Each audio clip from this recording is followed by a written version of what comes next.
Rusia ha sido un país muy polémico últimamente, pero con una historia muy peculiar. Lugar que vio nacer a grandes personajes como Iván el Terrible, dinastías como la de los Romanov, zares como Pedro el Grande o mandatorios más recientes como Lenin, Stalin o hasta el mismísimo Putin.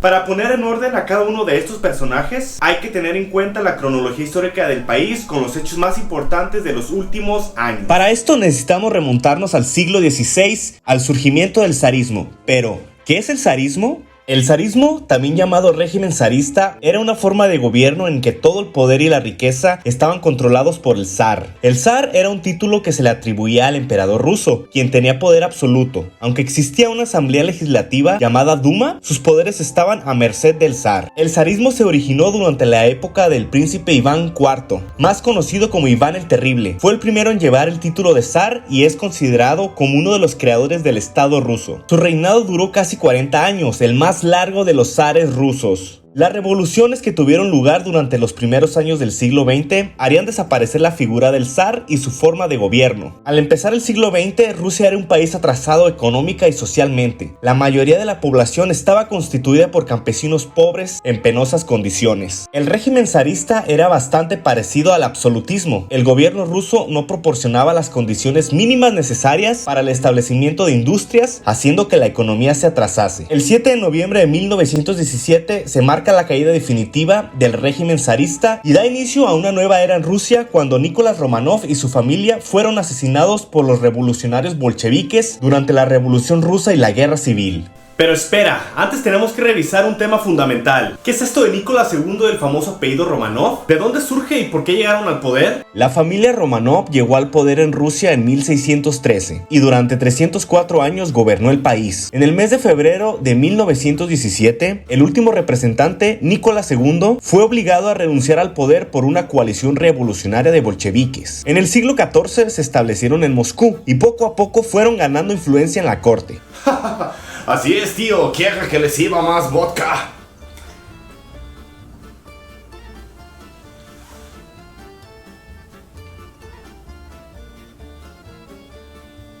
En total, fueron 20 los soberanos que ocuparon el trono durante esos 304 años. Casi todos ellos participaron activamente en la construcción de ese poderoso imperio. Existen dos figuras que se destacaron especialmente, Pedro I y Catalina II.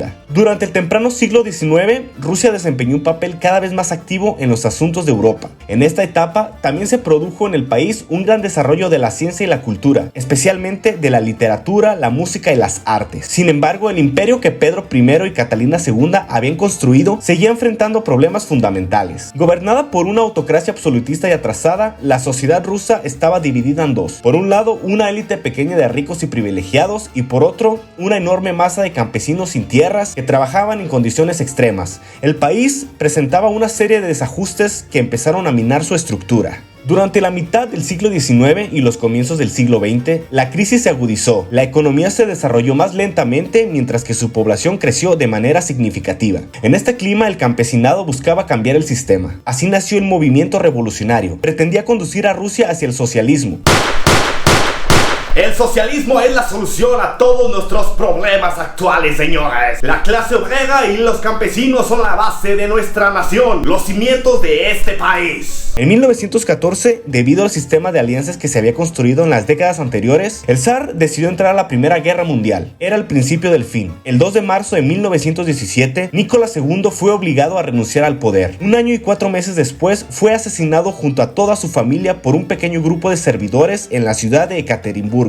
El reinado de los Romanov se extinguió para siempre. Si quieres indagar más sobre cómo fue el proceso de abdicación de Nicolás II, te recomiendo que te veas la serie Los Últimos Zares. Ahí se narra muy bien cómo fue que la familia Romanov fue perdiendo el poder a causa de la inestabilidad del país y la falta de carácter del zar. Ahora que ya sabemos el origen y el final del zarismo, debemos irnos al siguiente capítulo de la historia de este país: el nacimiento de la Unión Soviética. Aunque el tema da para un video completo, en este capítulo lo haremos de la manera más resumida posible. La Revolución Comunista en 1917 reorganizó el territorio ruso en pequeños comités llamados soviets, los cuales estaban conformados por soldados obreros y campesinos, quienes eran la base de la sociedad. La Unión Soviética fue el resultado de la unificación del actual territorio de Rusia y el de 15 naciones vecinas, tales como Ucrania, Bielorrusia, Kazajistán, Estonia y Uzbekistán. Después de distintos conflictos bélicos y de formas de gobierno provisionales, el 29 de diciembre de 1922 se aprobó el Tratado y Declaración de la creación de la Unión Soviética. La muerte del revolucionario Vladimir Lenin, quien encabezó gran parte de la revolución bolchevique tras la caída del imperio, dejó a Joseph Stalin como la cabeza del nuevo Estado unipartidista, quien estuvo al mando desde la década de 1920 hasta su muerte en 1953. Las políticas de Stalin tuvieron un impacto profundo y duradero. Aunque logró modernizar y fortalecer la industria soviética, también fue el responsable de la muerte y sufrimiento de millones de personas durante su mandato. Una de sus frases fue: "La muerte es la solución a todos los problemas. No, hombre, no hay problema". Al finalizar la Segunda Guerra Mundial, la situación del mundo era algo inestable, lo que generó un vacío de poder que aprovecharon Estados Unidos y la URSS para expandir su influencia y convertirse en las potencias económicas y militares. A este suceso se le conoce como la Guerra Fría, el capitalismo occidental contra el comunismo soviético. Aunque ninguno de los dos países se agredió directamente, ambos competían en materia tecnológica. Los soviéticos lanzaron el Sputnik, primer artefacto humano capaz de alcanzar el espacio y orbitar el planeta. Así es, los primeros pasos de la carrera espacial los dieron los soviéticos. En noviembre de ese año lanzan el Sputnik 2 y dentro de la nave el primer ser vivo sale al espacio, una perra de nombre Laika. Se sabía poco sobre los efectos que los vuelos espaciales podían producir sobre los seres vivos en el momento de la misión. Algunos científicos creían que los humanos no podían sobrevivir al lanzamiento o a las condiciones del espacio exterior. Por eso los ingenieros de vuelo vieron a los animales como los precursores necesarios para las misiones humanas. Laika fue sometida a entrenamiento con otros dos perros y finalmente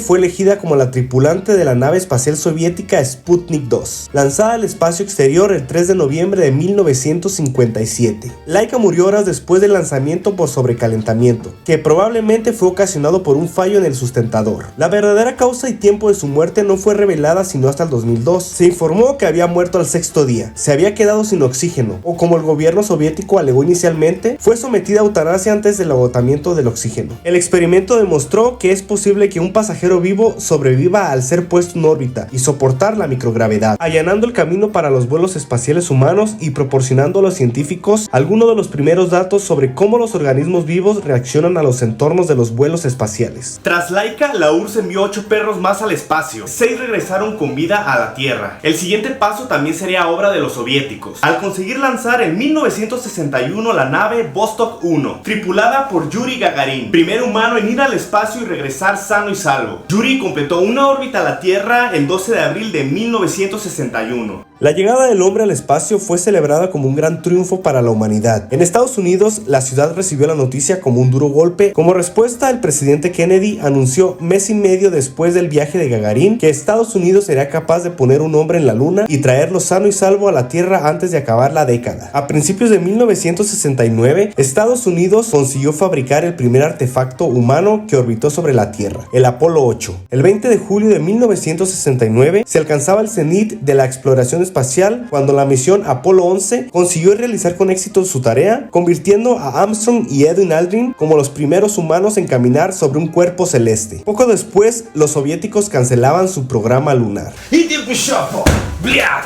Estados Unidos siguió mandando astronautas a la Luna, hasta que la falta de interés y presupuesto hicieron cancelar el programa. En 1975, Estados Unidos y la Unión Soviética participaron en un programa conjunto llamado Apolo-Soyuz, donde la nave soviética Soyuz 19 y la estadounidense Apolo atracaron por sus bases, permitiendo a los astronautas pasar a la nave contraria y participar en experimentos conjuntos. A partir de entonces, la carrera espacial fue perdiendo importancia. Al mismo tiempo, la URSS inició un periodo de crisis económica e inestabilidad que condujeron a la disolución de la Unión en 1991. Mikhail Gorbachev se transformó en el último gobernante de la URSS. Ese día anunciaba en un discurso televisado al país y al mundo que oficialmente esta superpotencia comunista dejaba de existir tras casi 70 años. Сограждане, в силу сложившейся ситуации с образованием Содружества независимых государств я прекращаю свою деятельность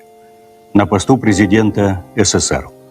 Las causas de su desaparición son varias. Sin embargo, lo que acabó por acelerar el progreso de desintegración de la URSS fue el fallido intento de golpe de estado contra Gorbachev, quien se encontraba de vacaciones en Crimea con su esposa y su nieta. Fue retenido en contra de su voluntad en su residencia. El golpe fracasó en gran medida porque Boris Yeltsin, quien en ese entonces era presidente del Soviet Supremo, llamó a la población y a las fuerzas armadas a enfrentar a los golpistas. De esta forma, los golpistas fueron neutralizados y Gorbachev fue liberado. Pero durante esos 3 días, las repúblicas que conformaban la Unión Soviética habían tomado la decisión de separarse y declarar sus independencias. De modo, cuando Gorbachev retomó el control, solo le quedó guiar al país hacia su desaparición oficial. Gorbachev renunció a su cargo y la Unión Soviética dejó de existir formalmente el 26 de diciembre de 1991, tras ser firmado el Tratado de Belavesha. De esta manera, se cerró uno de los capítulos más relevantes de la historia del siglo XX. Y así es como llegamos a la era moderna de lo que hoy se conoce como Rusia. Como vimos, Boris Yeltsin fue quien quedó a cargo de la Federación Rusa, y posteriormente llegaría un personaje sumamente importante para la historia de este país, Vladimir Putin. Pero eso ya es tema para otro video, y como dirían los rusos, poca.